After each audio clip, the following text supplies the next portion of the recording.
No untracked aircraft get near the Pentagon and near the White House. It just doesn't happen. In Washington, D.C., we have one of the most restricted airspaces in the world. It's called P-56. It has a separate radar tracking system and a separate military response system. P-56 is that restricted airspace that is around the Pentagon and the White House, and it is a highly, highly, highly sensitive area. There are supposed to be no unknown aircraft that can go through there. That has a air defense identification zone in a 50-mile radius around D.C., and then it has a protected zone 17 miles around the Washington Monument and an inner protected zone 3 miles around the Capitol. That space is essentially unbreachable. It has to be because of the importance of the buildings there. It's like an aviation no man's land. Nobody goes in there. Nobody. They have F-16 and F-18 jets at Andrews Air Force Base, about 10 miles south of D.C. They also have the 113th National Guard Air Wing at Anacostia Naval Air Station that can send scrambler jets up in a very short period of time. Both are in place that day. Neither one responds at all until after the Pentagon is hit. In addition to that, the Pentagon has its own defenses. If a plane, any kind of a plane, was coming in towards the Pentagon, why didn't the anti-aircraft missiles batteries that are there, why didn't they fire to protect the building? This is, after all, the most heavily protected building on the planet.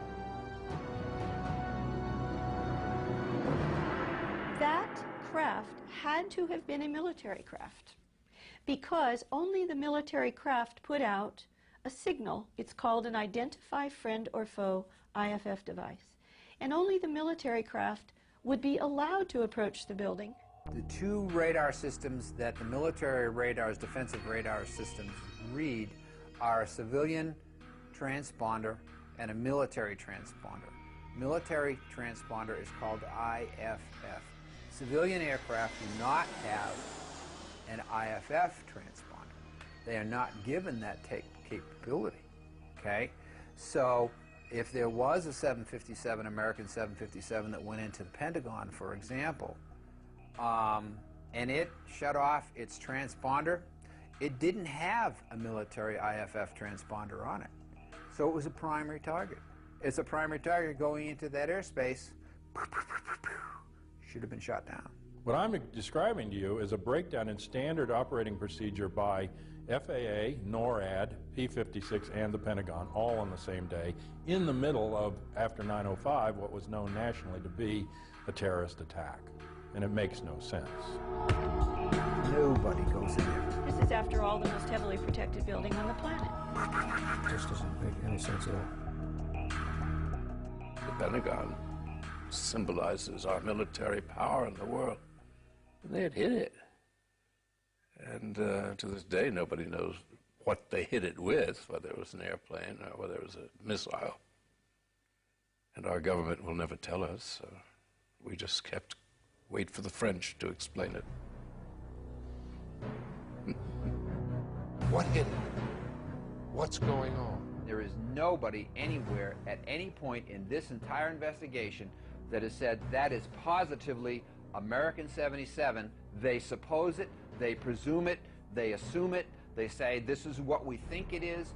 The controller, Daniel O'Brien, who saw the unidentified blip coming in from the west at a high rate of speed, had no way of knowing what it was, because the primary was a primary return only. The secondary radar, the transponder, was turned off. In order to identify a primary radar target, you have to have two-way communications between the pilot and the air traffic controller, and the pilot has to report over a certain geographical location, or you have to be able to tell the pilot in the airplane to make a series of turns. And then the radar controller can look at all of the primary targets on his or her radar scope and say, there's an aircraft, or there's a target that just executed the turns I told. Now I can positively identify the aircraft. That never occurred. It's huge. Now, if Flight 77 really did go off of the radar screen for 36 minutes, according to her testimony, then the airplane was no longer flying, or it was low enough that it was out of radar coverage. one of the two. So, was the airplane landed at some place, some remote field? Then it does make sense that they'd lost the airplane for 36 minutes. But other than that, there's very little explanation for that. In the light of what we've seen and heard, it seems that the official version of 9/11 is not sufficient. We want the facts to be explained to us, and above all, we want them to be properly investigated. Basically, we want someone to finally tell us the truth.